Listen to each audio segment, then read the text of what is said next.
Welcome everyone to the Co-Creators Convergence Thursday Night Creator Convos. I'm Noelle Marshall and I'm here with my beloved. Hi everyone, I'm Bob Warner, and Rita, thank you so much for bringing Jon into our circle this evening. Really looking forward to this conversation. You're so welcome. It's going to be an awesome evening. I got a little preview of his slides, so we just ask people to stay mute and your camera's off, but you can put comments and questions in the chat at any time. We'll try to capture as many resources as Jon shares with us. And there will be conversation. So he's not going to do he'll be opening that up. So that's when we can turn on our videos and we'll all join in. So without any further ado, I'm going to tell you a little bit about the Co-Creators Convergence before I turn it back over to our host for tonight, Rita Marsh, who brought the wonderful Jon Turk. So hold on just one moment.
So welcome everyone to the Co-Creators Creator Convo tonight.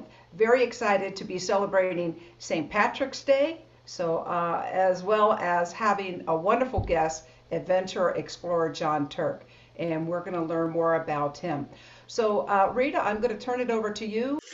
My name is Rita Marsh, and I'm a co-founder and board member of the Center for Human Flourishing in Carbondale, Colorado.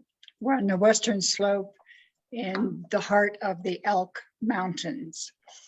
And I'm so thrilled for Noelle and Bob to say yes to my suggestion that we bring Jon Turk to the Co-Creators Convergence for more people to get to know him and people who've been with him before to sing his praises. I had the delightful privilege of meeting Dr. Jon Turk in Aspen, Colorado in 2010, when he was touring with his third book, The Raven's Gift. I devoured this book and then read the first two that he had written. I was hooked.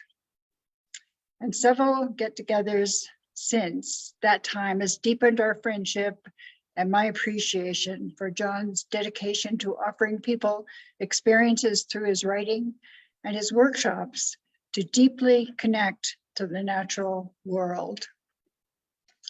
Noelle, if you would play the video, we'll get centered, and then I may say a few more words before Jon, you'll have the stage.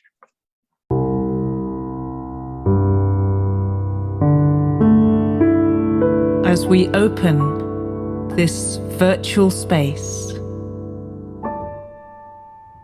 let's connect and be present with each other. Let's get to know each other with kindness and gentleness.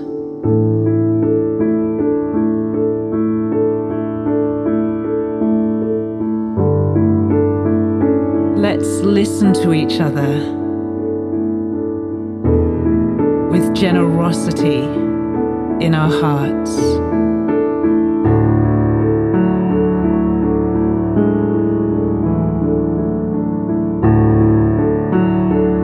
learn from each other with curiosity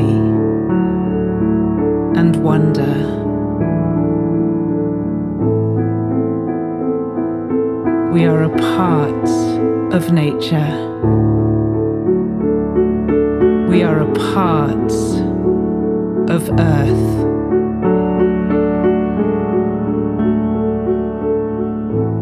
We are a part of life.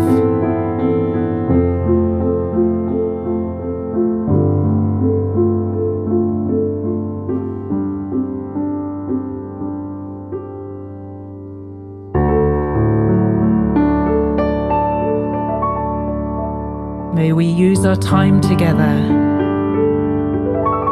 to add to peace and truth and goodness in the world.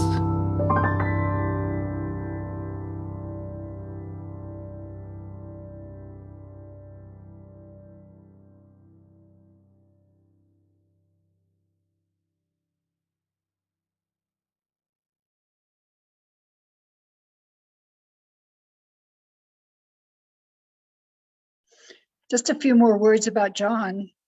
He was trained as a scientist. He received his PhD in organic chemistry in 1971. He's an author and a National Geographic award-winning explorer, one of the top 10 adventurers of the year 2012. His adventures have taken him by kayak around Cape Horn, across the North Pacific from Japan to Alaska, around Ellsmere Island in the Canadian Arctic. He's also made numerous first ski descents and first rock climbing ascents around the globe. That was Jon's trip to Siberian Arctic, where he met Mulyanat, a shaman of the Koryak people, and his worldview was altered in a profound way. And I'm hoping Jon will speak about that this evening. Now, Jon's latest adventure was captured in the book Tracking Lions, Myth and Wilderness in the Samburu, and that has inspired him to speak about the need for humanity to acquire the human power to endure and prosper through what he calls a second consciousness revolution, a revolution based on positive thinking, love, cooperation, dance, music, and art.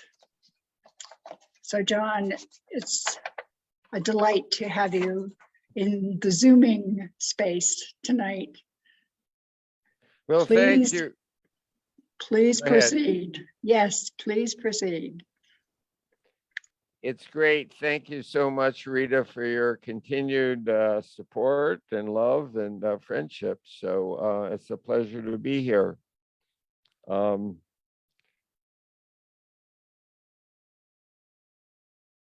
Okay, I will start. I'm going to share screen here. Here we go. Share. Okay. So today we're going to talk about the consciousness revolution. And this is a concept I've been working with and thinking about for a great many years. And just a second, I have to do something here with my screen. Okay, here we go.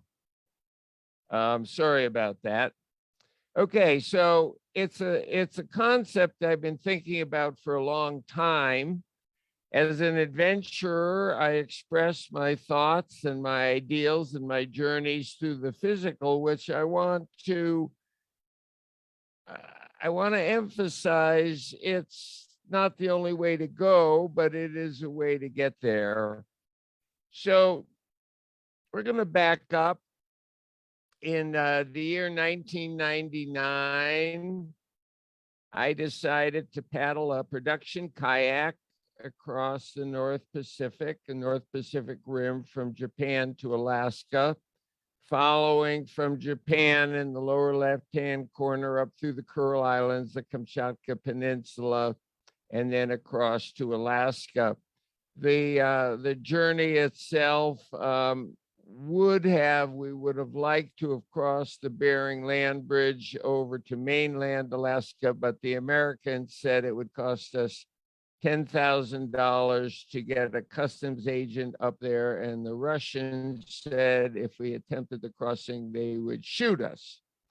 So we elected to cross the St. Lawrence Island. That's just an aside. We don't need to go there, but the journey very much, any journey into a long journey into the wilderness is an exploration of your own power and your power in relationship to nature. Now, power is a slippery devil of a word.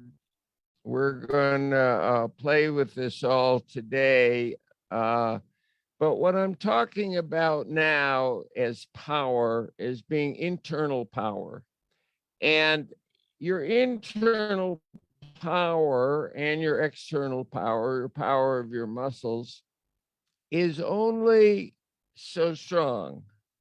And then you have to enter this loving, reciprocal, sharing relationship with nature, honoring with nature. And you put yourself in a dangerous position where the next storm, the next wave, the next avalanche could kill you. But it's a metaphor also for the journey that we're all taking ourselves in a loving, sharing, reciprocal journey with nature. The planet is not going to allow our civilization to continue. It's so simple. So we're out there in the waves. There's no protection on that coastline. These waves are coming all the way across the Pacific. And you have the movement of ice. You're in the high Arctic. You have waves and ice mixing together. If a school bus size of chunk of ice is moved by a wave and lands on your head, it's going to squash you flat, you see. So you're dealing with this, and every day you're dealing with the fact that you're trying to draw all the power you can out of your own body, and at the same time realizing that your body is phenomenally weak compared with the power of the Arctic, the power of the Pacific Ocean, the power of the spin of the earth, the waves, the currents, the storms, and that your only means of surviving is to share and honor the power of the earth. So partway through this journey, physical journey, we're sponsored by big time corporate sponsors, the North Face and Polar Tech and all these people. It becomes a physical journey. You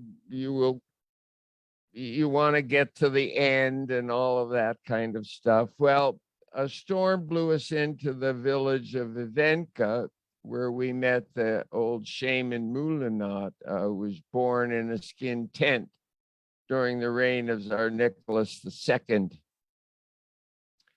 And she invited me back to Siberia, me and my partner, Misha. And we spent 5 years, not continuous, but 5 years off and on with this shaman, with this healer, Mulanat. And she took us in many ways, or attempted to take us on these journeys to the other world. And during this whole time, over a period of 5 years, I made a very large attempt to go to the other world, to see the other world exactly through Mulanat's eyes. At one point, I was in a dream world, walking through a tunnel in a trance, looking, and I could see this light at the end of the tunnel that was a dream world, but I failed to complete the journey. And Oleg, the hunter, told me, John, you were a lousy traveler in the other world.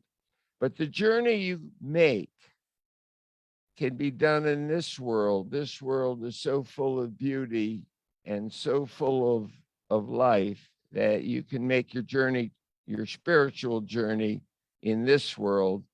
And that's how that journey has been made. Another important moment in that 5 years I spent on the Kamchatka Peninsula was with this woman, Marina, another elder, Koryak elder. And she told me, if you lose the magic in your life, you lose your power. Now here comes that word power again, that slippery devil of a word. But to the Koryak people, power was associated with magic, also a slippery devil of a word. We have all these slippery devils of a words, but it becomes this internal journey to the other world, however we do it, whether we do it through the actual journey that Mulana tried to take me on or the physical journey, it doesn't matter. It's finding your power, finding your inner strength through a magical, wondrous, and magic is, a wondrous journey through the spirit or through the ultimate beauty of the human mind. I wrote about this in The Raven's Gift. We're skipping through this relatively quickly and going on.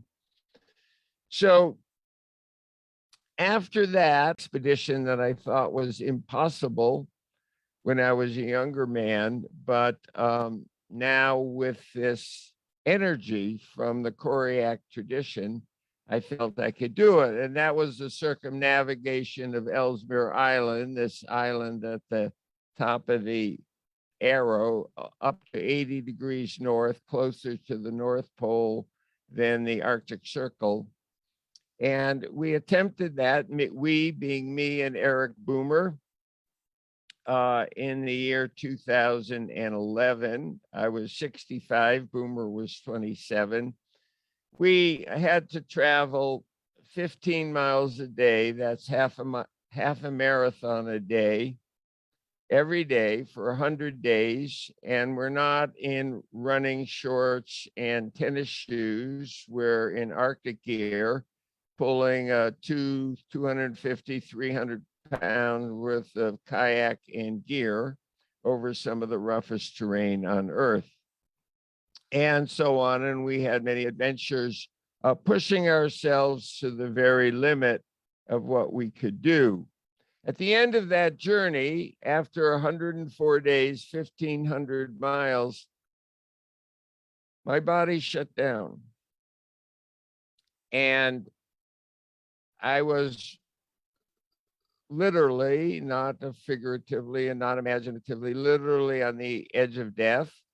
And the medevac airplane on the way home, they held up all commercial aircraft at Ottawa International Airport to let us land because I was that close to traveling to the other world in a way I didn't want to. But in this journey, I had pushed this version of power to its extreme. As I said before, power is a slippery devil of a word. And with this background, we're going to go into the book I'm talking about today, Tracking Lions, Myth, and Wilderness in Samburu, which becomes an outcrop of all these other experiences that I just shared with you very briefly. So Samburu is a nation, an indigenous nation in northeastern Kenya. The Samburu people are herders. They herd their cows and their goats. They live in very primitive conditions. If you look at this house, it's made out of sticks and covered with bits of plastic and bits of old tarps and blankets and whatnot. Now, being part of our Western culture, you might think that this house was an indication of poverty. It's maybe 10 feet by 5 feet. It's made out of sticks and old pieces of plastic. But the Samburu people don't count poverty in terms of their housing. They count it in terms of grass because they're herders. And if there's plentiful grass, because there's plentiful rain, then the cows and the goats are fat and the people have wealth. And if there's no rain, there's no grass, hungry animals, poverty. When I was there, it hadn't rained in 3 years, not a drop of rain in 3 years. We call that poverty. It's traditional in Samburu culture for young boys. Once we found a boy as young as 5 years old, but usually around 10, who will take the cattle, the wealth of the village, out into the savanna, the semi-desert savanna, where there are black mamba snakes and lions and all kinds of African hazards. And this 10-year-old boy, armed only with a stick, his responsibility will be to bring the cattle out to the grazing and bring them back home safely at the end of the day. Well, on the third day that I was there, a lion ate one of the cows in the village. And this young boy, David, 10 years old, after the lion had killed the cow, he reasoned that, well, that cow was now dead, and he would let the lion eat the cow. He wouldn't hassle the lion, and he would bring the rest of the cows back to the village. Now the lion would be full, it wouldn't need to kill again, and come to the older people to deal with the problem. So Deepa, the village headman, decided that he had to go out, and I'm not sure what "and" means. He was somehow decided that he was going to kind of communicate with this lion that it shouldn't be eating Samburu cows. Now, it was unclear to me exactly how you do that.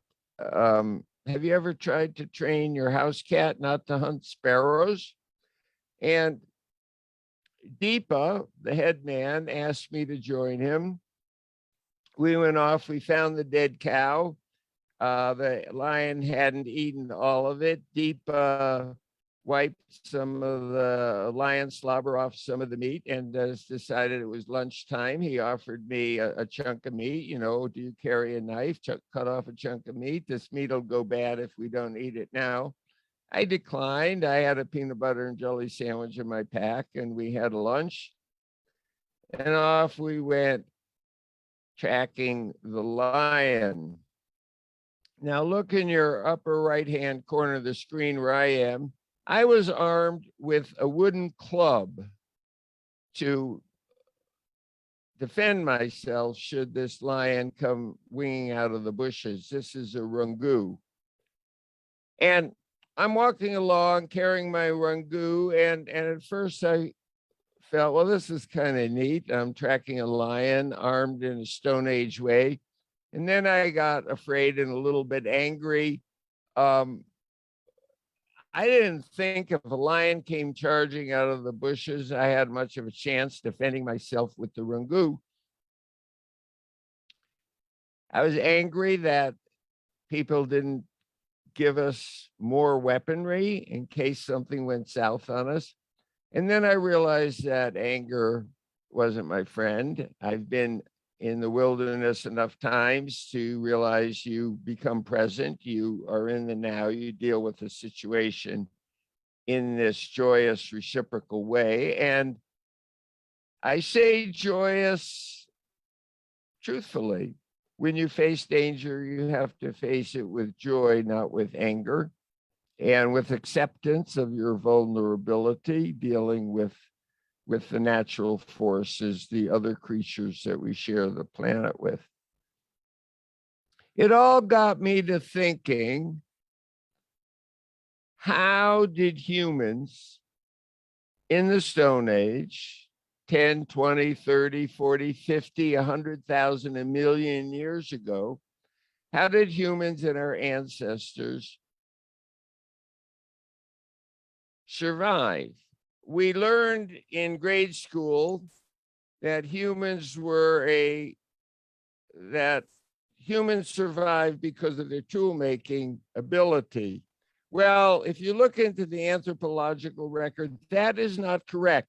And this is one of the most important things I want you to take from this talk, that for 2.5 million years, our tools were very, very simple.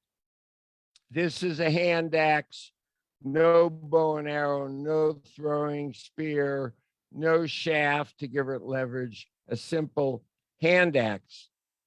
And yet we were growing big brains. Our big brains are expensive metabolically, and this metabolic cost that we had to eat more food to support our big brains, but we didn't have better tools. So what evolutionary advantage were we getting from our big brains that made it worth the evolutionary effort, the metabolic effort to do it? Well, it turns out that actually the human species wasn't doing very well, that by 70,000 years ago, we almost became extinct. We weren't competing well with the lions and the hyenas and whatnot on the savanna. And then about 70,000 years ago, everything turned around and the human population exploded dramatically. What was the cause of that explosion? It was not, again, tool manufacture. It was the invention of art. People started creating symbolic art. They made scratches on rocks, highly geometric scratches. We don't know what these scratches mean. We don't know what this art stands for, but we do know that people were thinking symbolically. They were thinking about something else. They were creating another world for themselves.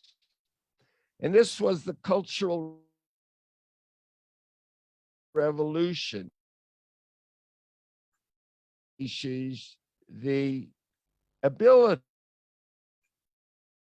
to survive. It was the story, not the soldier, not the warrior, that gave ability to survive. People gathering around the campfire, people joining together cooperatively, loving, sharing ideas, going in that way that gave us the ability to survive and thrive. So it was this mythologies that gave us the power. Then tools came later, and even with simple tools, gave us the power to live on the Siberian, live all over the world, to go all over the world. So then time goes on, we go through the agricultural revolution, the building of cities, the industrial revolution, and on into the computer revolution, and today's world, the Anthropocene. With all the glories we have, airplane travel and modern medicine and modern electronics, and most of us live in really luxurious and, thank God, peaceful homes. Okay, but now let's back up and go back to Marina out there on the Siberian tundra. If you lose the magic in your life, you lose your power. So what I'm asking today is, we have all this stuff, but have we lost our magic and have we lost our power? And actually, things aren't so sweet out there in the world. We have climate change and massive destruction of the earth. So let's go back to Africa now and see how this plays out in real time on the savanna that's ravaged by drought caused by climate change, where it hasn't rained for 3 years. Where we are again in a little village out there in the desert with hungry cows. Well, I was one of the fortunate. I was living in the village and kind of goofballing around, and I spent my time. I was supposed to do research, but that fell through. So I spend time actually becoming a camel herder myself with some of the villagers, and a camel gets away, and we wander off, and I start living this very simple life, carrying my rungu and my stick, and living a relatively Stone Age life, although we had watches and cell phones. We're in this ceremony, and this brings us back to 70,000 years ago, where ceremony brought us together and gave us our power, and I feel that. But now there's a dark side to this. There's a dark side to humanity, because storytellers, myth, have drawn us together for sure. And you feel it. You go to Christmas with your family and it's ceremony. You burn sage with a local healer and it's ceremony, and it brought us together. But over time, and especially in today's world, anybody who reads the newspaper today, storytellers have also been effective at tearing us apart and creating war. And that's exactly what happened to me in Samburu. There's all this wondrous things, and there's ceremony going on.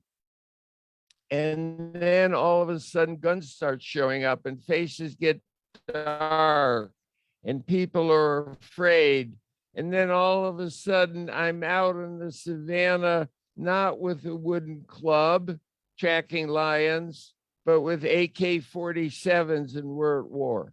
And there are people who have a story in their head about who we are, we being both Jon Turk, a white man, and the Samburu people out here. They have a story in their head. They don't know us. We don't owe them money. We haven't gone to bed with their daughters or their wives, but they have a story in their head, and there's killing going on. And I feel like I've lived through 70,000 years of evolution, and I am seeing both the wonder and the dark side of humanity. Einstein said that the significant problems we face cannot be solved at the same level of thinking we were at when we created them. We created this world through our technology, but the problems we face cannot be solved with our technology. I had coffee with Dr. Paul Ehrlich, the man who wrote The Population Bomb back in the 1960s. And he told me that humanity is in dire need of a spiritual revolution before we can move into the 21st century with any hope of creating a peaceful, healthy, and equitable world. So this brings us to the consciousness revolution that we so desperately need today. I want everybody to just stop for a second, please, and take a few deep breaths. Breathe in and breathe out.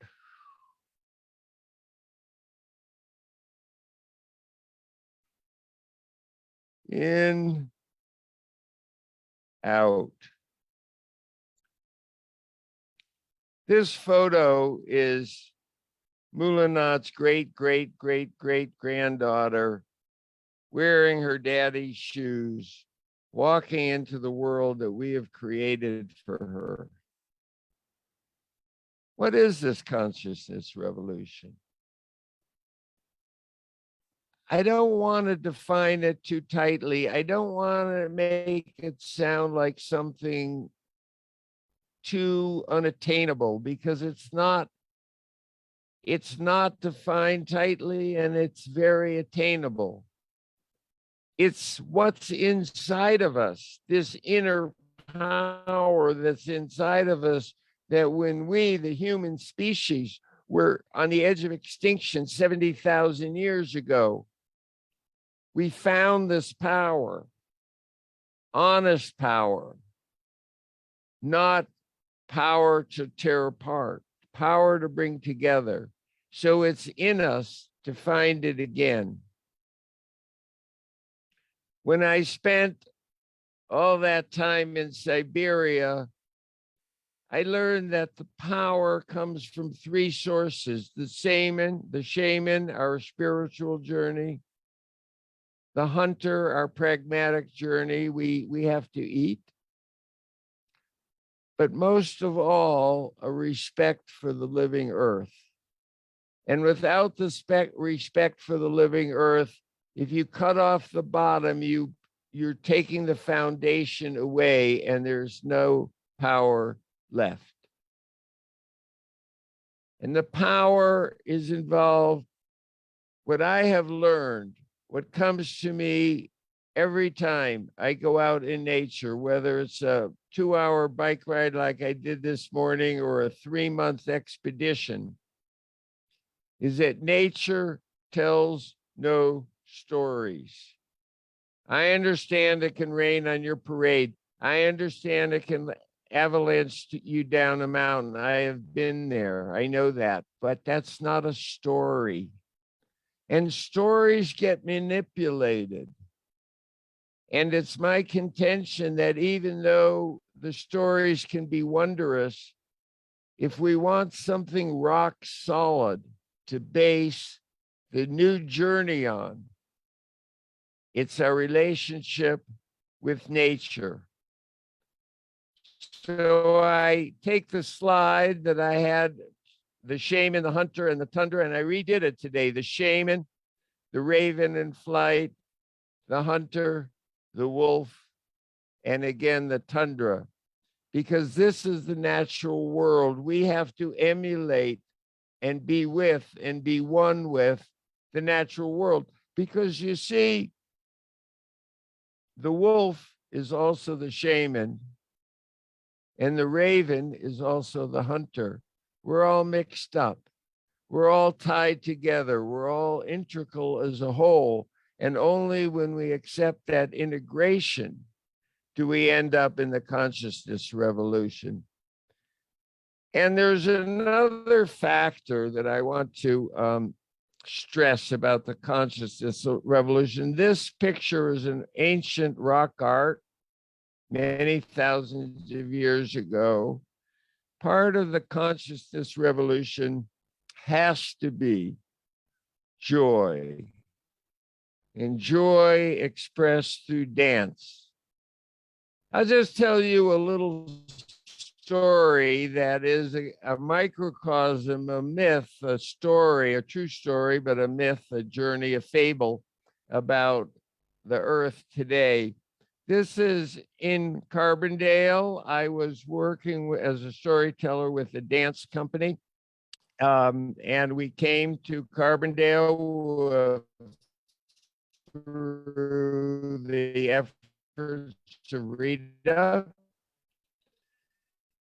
And we went to Glenwood Springs, and we were asked to talk to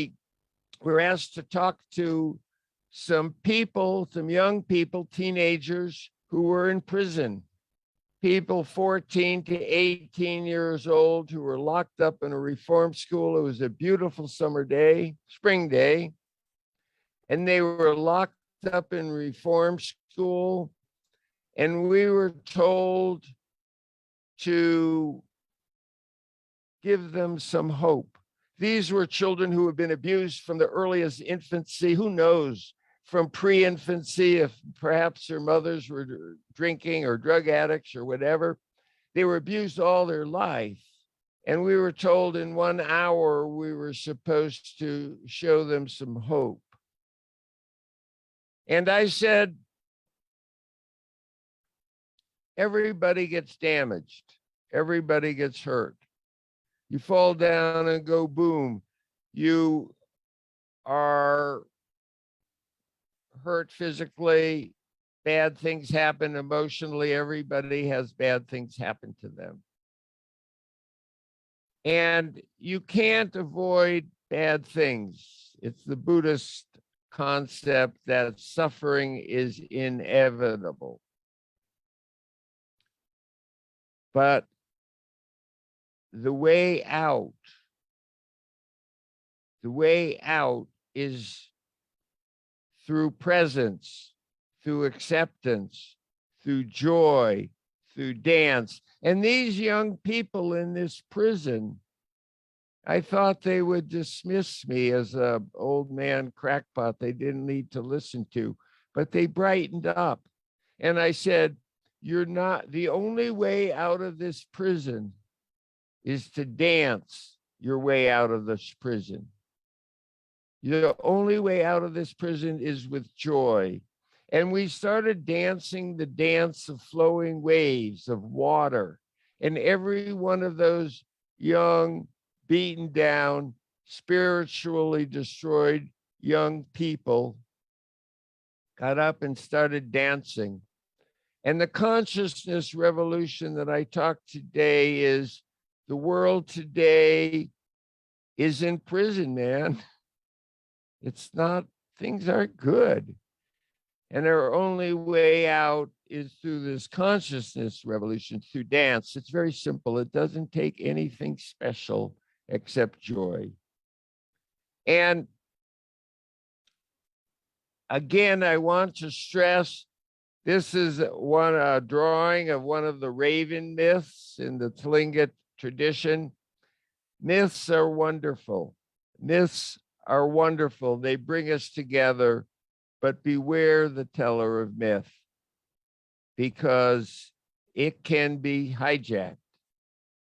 And the unquestioned foundation for our power comes from nature, because nature tells no stories.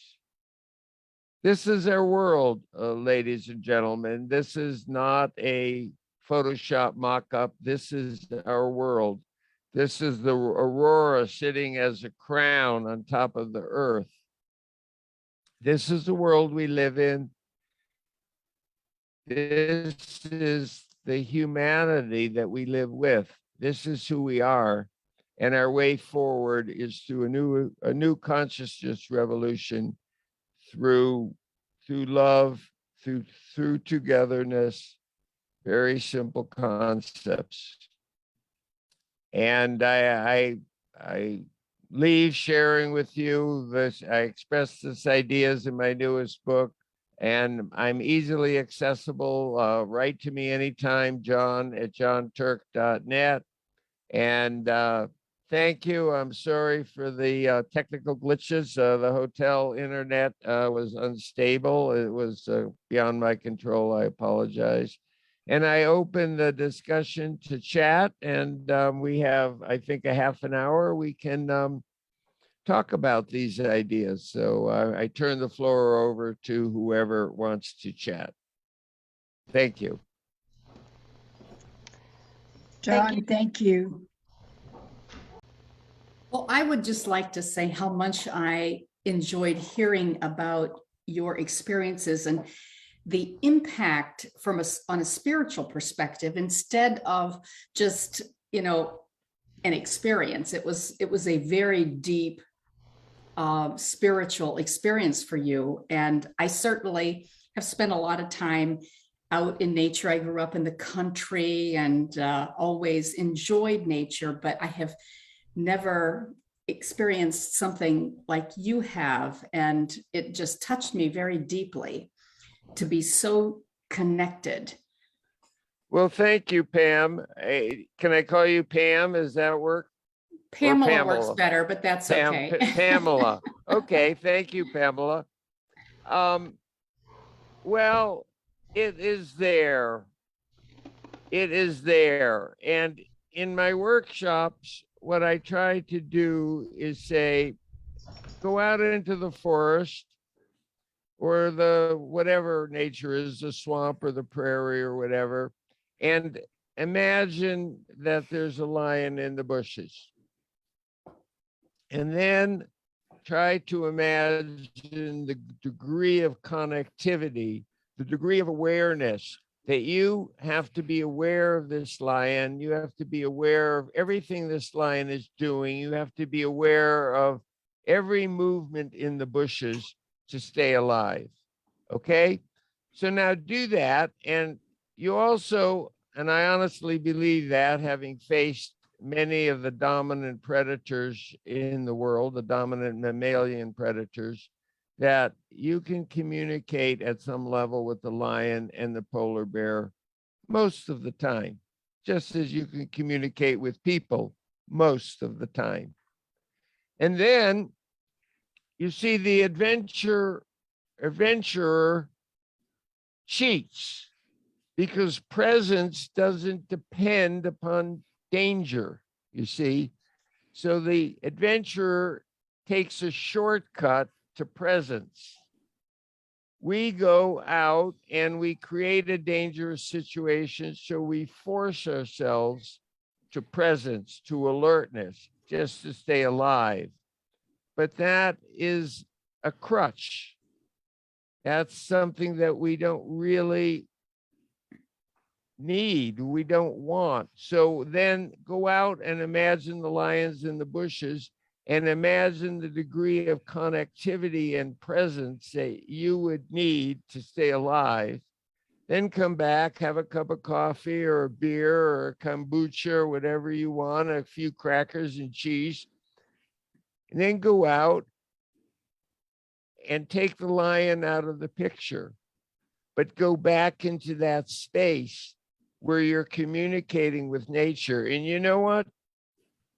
You could, it works. And you can reach that same level. And then you get this reciprocal communication. And when I say a reciprocal communication, I don't mean that the rocks are going to talk to you in the King's English. I don't know, whatever that means, I don't know. But they will talk to you, you see. And then you can reach, you can do that, practice that, and send me an email. It works, I guarantee it. Just spend some time.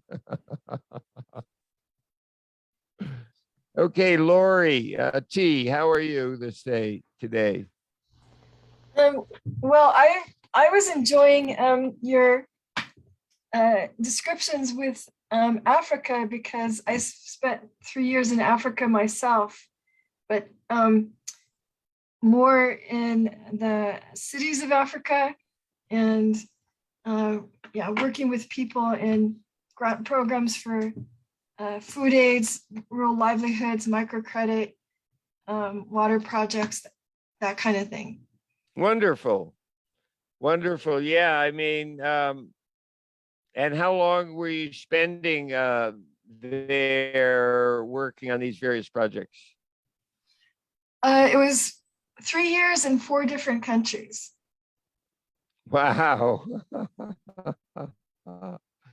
And in That fact, must have if I been can a just share with the life-changing group here, experience for you. if I can just share that this was 20 years ago, my first assignment in Guinea-Bissau, and the staff, one of my staff just reached out to me, and we had a whole hour conversation here yesterday.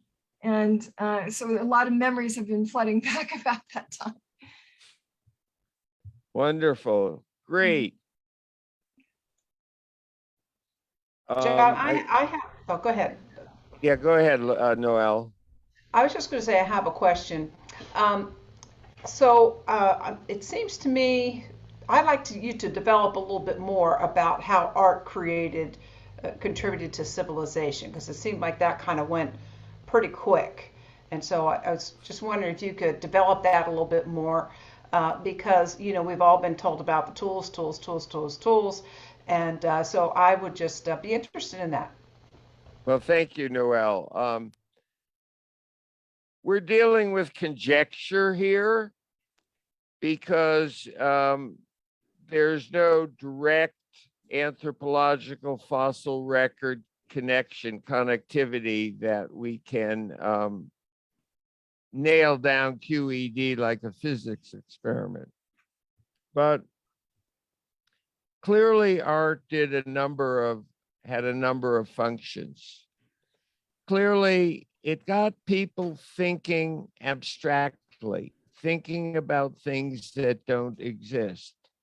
And part of that thinking that doesn't exist created mythology, all kinds of stories, created religion, created these other journeys. It also created, well, a more sophisticated tool doesn't exist, but let's imagine something that we would maybe want that we could create. So really art, thinking about things that don't exist, led to science. And that's the projection of many people.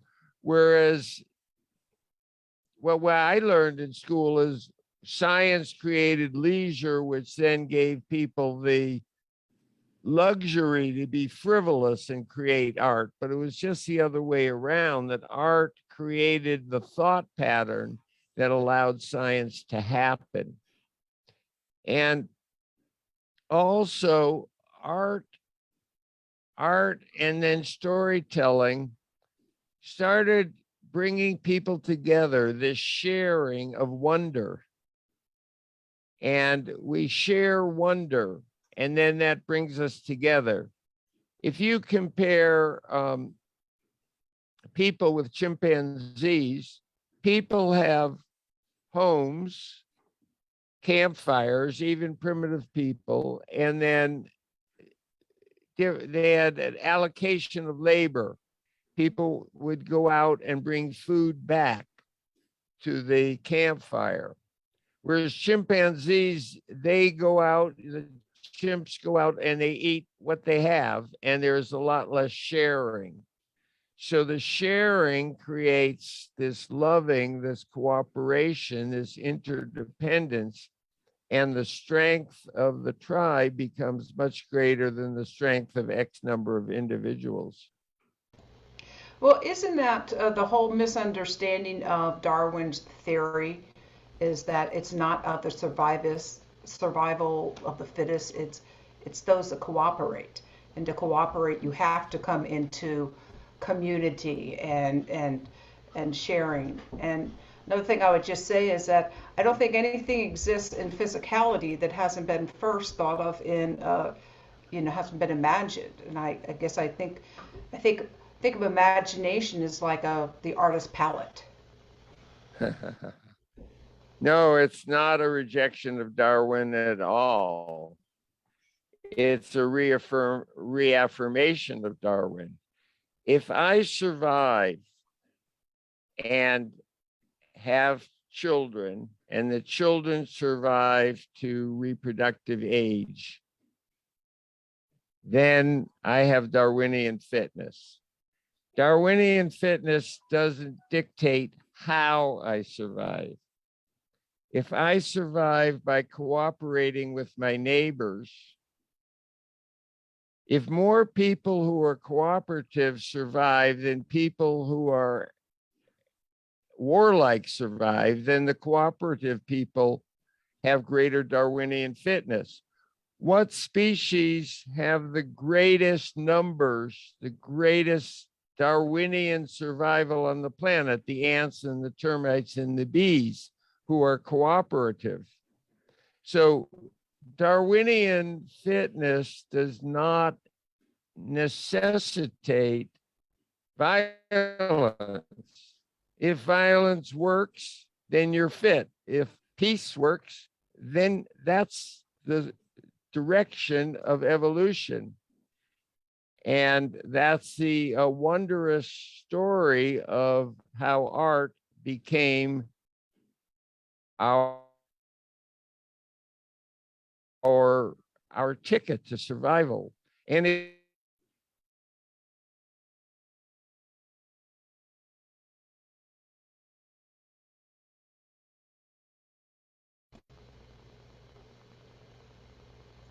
Well, I like that. It may be conjecture, but I certainly like that interpretation and that thought system better.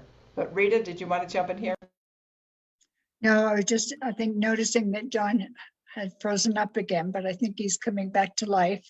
And were there any questions in the chat that we should look at? Annie, you have a question? I'm back. Okay. Yeah, I wanted to ask John, you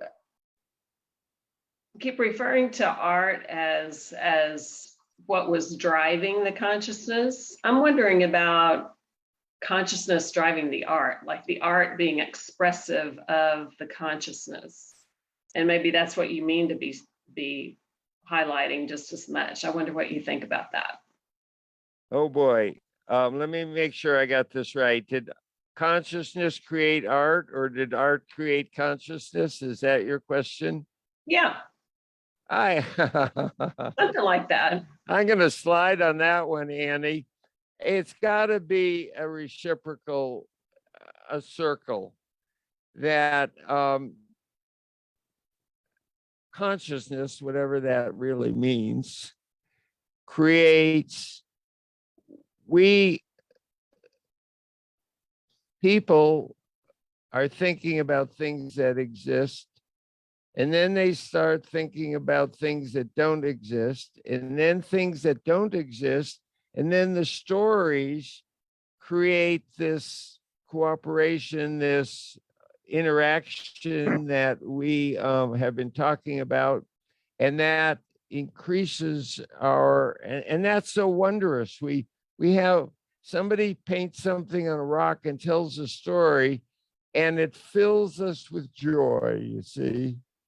And then we want to create more art. So consciousness creates art, art creates consciousness. And when it gets going in a positive feedback, it creates a wondrous world. The really sad thing, I mean, and you can't avoid it because it's happening today, is that when evil stories create evil consciousness, that builds too, and really terrible things happen. So that's the tragedy of the humanity, is that our yin is our yang, our white is our black, our strength is our weakness. And it becomes, I think, important, it becomes vital.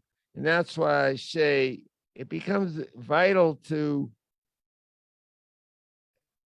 tear these things apart and look carefully, because there's no absolutes. But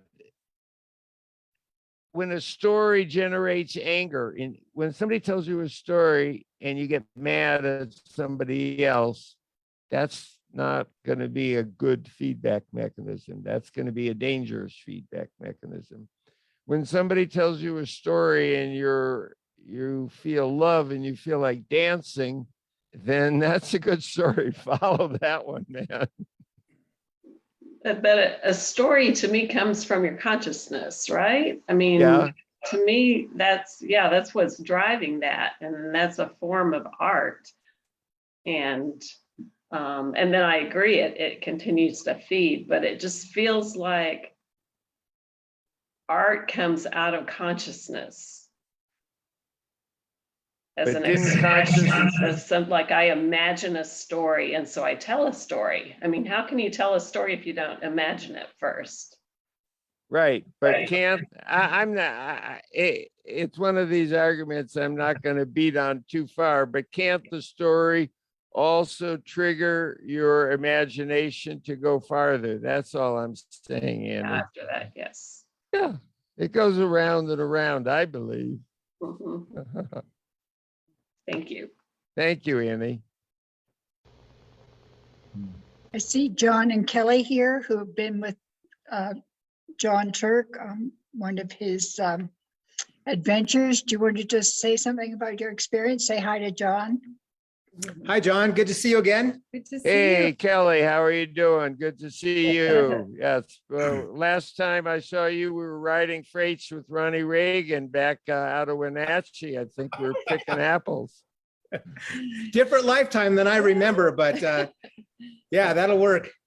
Hey, John, Okay. what I wanted to mention that came up in the telling of your story is when things went sideways with the village that you were living with, and you didn't share a lot about what that experience was in limited time, but suddenly it seemed like it was a surprise that all of a sudden they turned to war. And what comes to mind about that is, over the past several years, we've seen several things happen on the planet that seemed at the moment to be able to serve as wake-up calls, like, George Floyd, and Black Lives Matter. And I mean, I remember us all staring up at the comet, all of us got a chance to just stare up at the comet. And then, the coronavirus, and seeing all the, city streets all over the world just shut down. We were all like staring at this. And I don't know about everybody else, but I was thinking, well, maybe this is a moment we're going to wake up.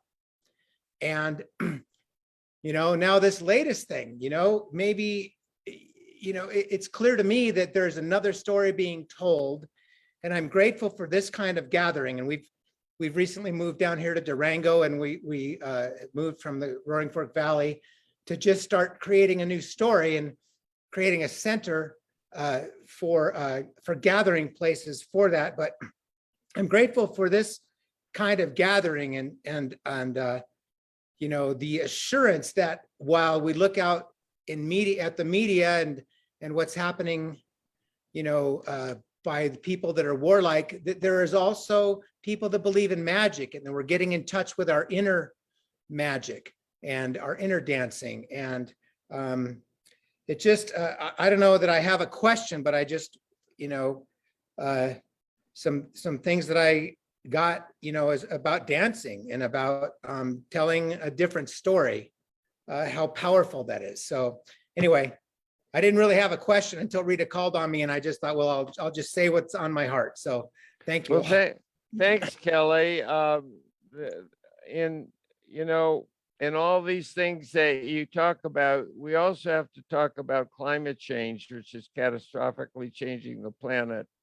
And climate change is very largely being caused by the story that we need more stuff, and that we need to live this increasingly lavish lifestyle. And this story is created by, I don't know, the corporations and whatever that we're telling these stories. So there are all these stories going around, and, you can't change the world, and I can't change the world, but we can dance our way out of this prison today, and that's about the best we can. And I wish I had a simple solution. I was interviewed the other day, and somebody at the end of the interview said, "And what advice do you have to change the world?" Is the last question. And I laughed, and I went, "Yeah, Dan, let's dance, man. Let's rock it out." But I don't have any big solutions. I wish I did. Well, I would say that dancing brings joy, which is a much higher vibration. And I think, Laurie, I'm going to put you on the spot. When we had a previous conversation, you told us about a war that was ended by the people playing violins. And if you don't remember, I'm going to say one other thing.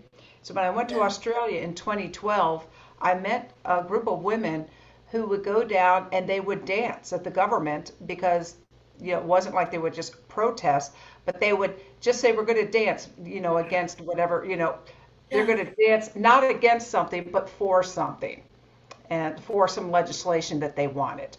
And that was their way of protesting. But Laurie, do you remember that, what I'm talking about? Yes, there was an island, it was to the east of Papua New Guinea, and it had been thrown into civil war, because the Australians had landed the world's largest copper mine right in this island. And before this, you would consider it like paradise, you know, Pacific Islands.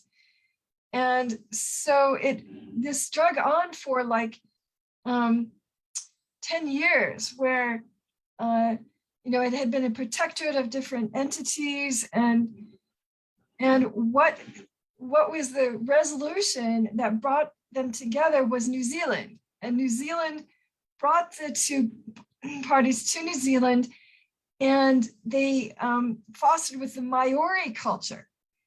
So there was this overlay of the Maori culture. And so what New Zealand did was they sent a plane, and it was with soldiers without any guns into what was a war-torn area.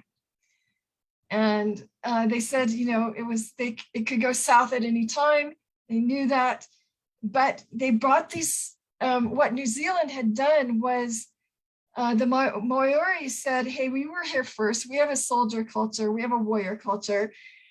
And somebody in the New Zealand military melded it. And these, you know, Kiwi New Zealanders were learning these Maori moves and dances and rituals. And so that was part of the healing of this Bougainville that had toppled into a very bloody civil war. And so now they're like, you know, 15 plus 20 years past that conflict. So.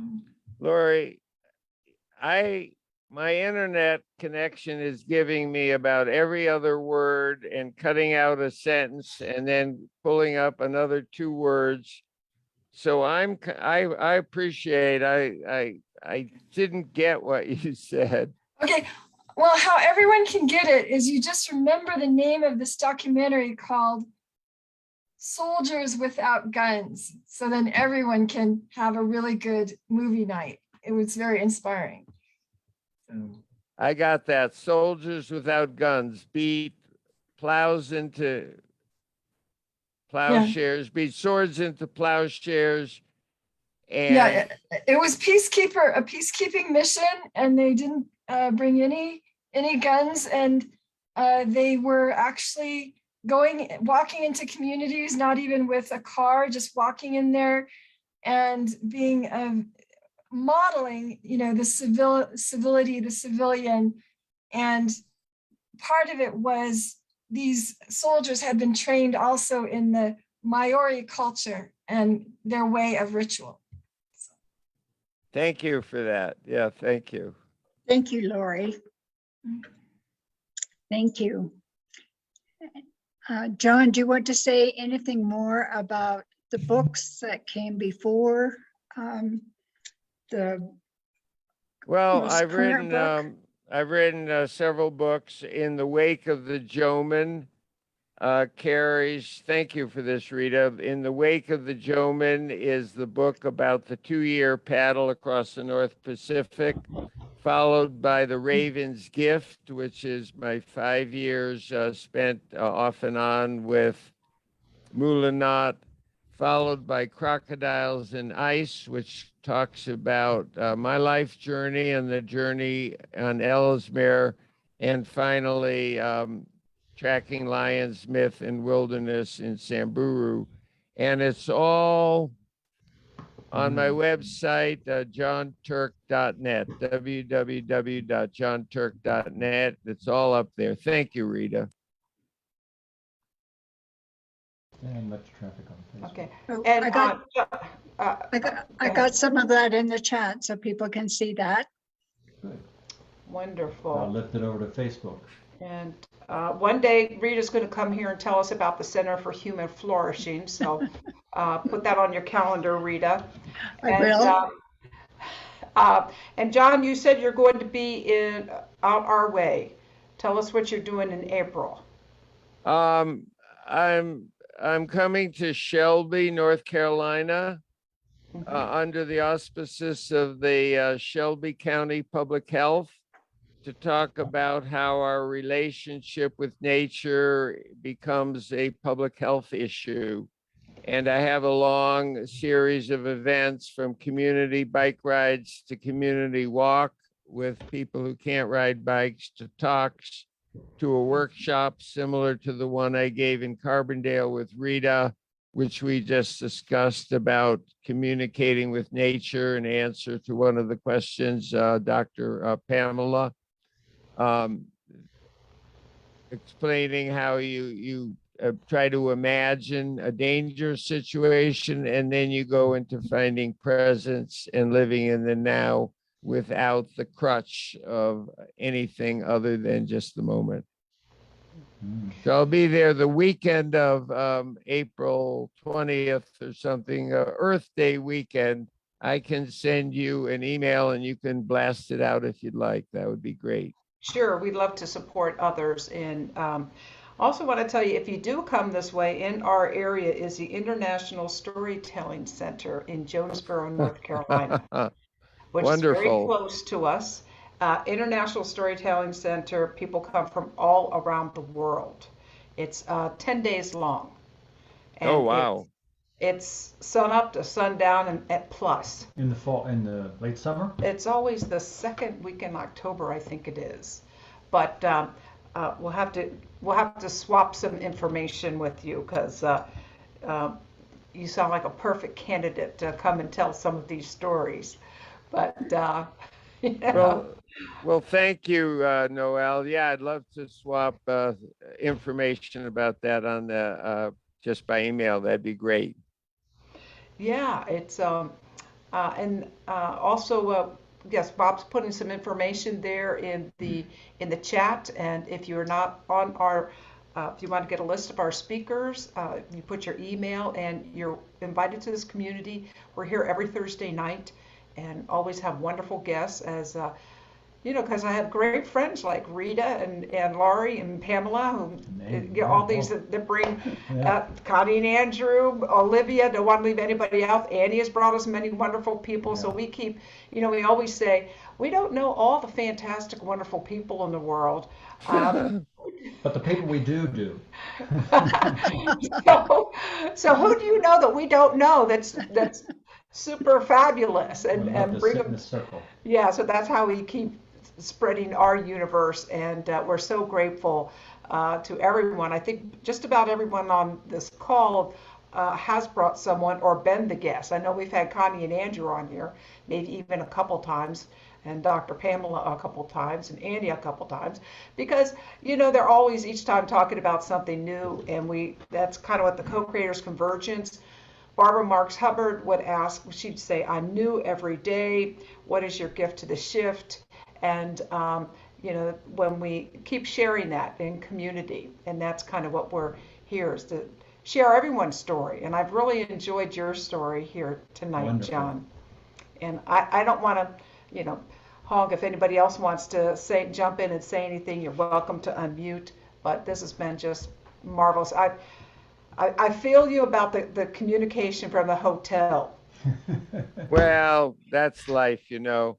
Yeah, I mean, I have a friend that I could share. For the next 2 months, I'm living in my van, except for the trip to Shelby.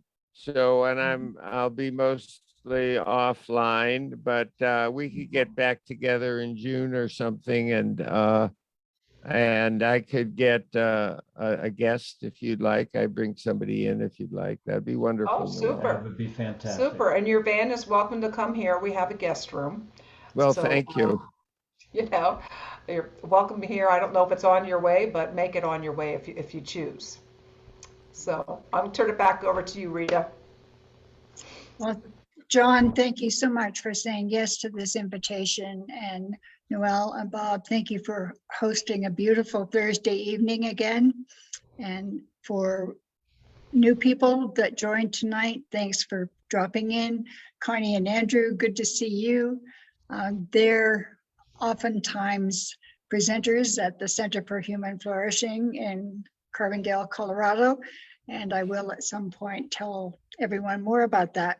But John, I just wish you best in your mountain biking adventures for the next couple of months until you get back up to Montana to your cabin. And thanks again. a Well, beautiful thank day. you, everybody. Thank you. It's been a wonderful evening. Peace, love, bro. We'll have a nice day tomorrow and everything. Thank you, everyone. Peace Thanks and for blessings, coming. everyone. We're Okay, here every Thursday night. goodbye. Come on back. Bye. Thank you, Bye, Bob. John. Thank Oh, you, it's our Bob. joy. Thank you, Hey, Rita. Lydia, good to see you. See you. Okay. Bye-bye. Bye.